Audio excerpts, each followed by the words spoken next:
যত্রতত্র পড়ে আছে কোরবানির হাটের বর্জ্য, পচে ছড়াচ্ছে উৎকট গন্ধ।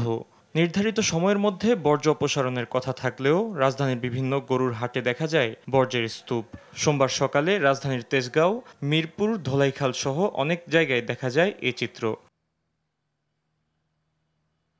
তবে রাজধানীর অলিগলি সহ অধিকাংশ এলাকায় কোরবানি করা পশুর বর্জ্য ১২ ঘন্টার চ্যালেঞ্জ নিয়ে কাজ শুরু করে সিটি কর্পোরেশন। অধিকাংশ রাস্তায় পশুর বর্জ্য অপসারণ শেষে ঝাড়ু ও পানি দিয়ে পরিষ্কার কার্যক্রম চালাতে দেখা যায় পরিচ্ছন্নতা কর্মীদের। ছিটানো হয় ব্লিচিং পাউডারও।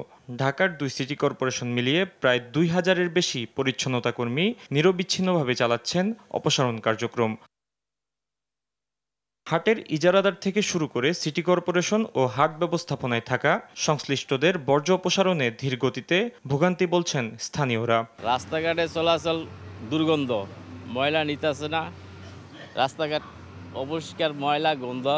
এখন এই যে এই সমস্যাটার কারণে আমি এখানে কাজও করতে পারতাছি না, এই ময়লাগুলিও নেয় না, বাক্সও ফেলাইতে পারছি না, বয়ে রয়েছে। আর যে 18 দিন ধরে একটা না বয়ে রয়েছে। আবার ডেঙ্গু মশা অনেক উৎপত্তি, আমার দৈনিক 20 টাকার কয়েল লাগতেছে। এই টাকাটা তো আর বাড়ি থেকে আসতেছে না। যে হাটের ব্যবস্থাপনা ভালো ছিল, কিন্তু যখন হাটটা শেষ হয়ে গেছে এরপরে তাদের কার্যক্রম খুব ধীরগতি। রোববার উত্তর সিটি কর্পোরেশন জানায়, সেকেন্ডারি বর্জ্য স্থানান্তর কেন্দ্র থেকে স্থায়ী বর্জ্য স্থানান্তর কেন্দ্রে অপসারণ করতে কিছুটা সময় লাগছে।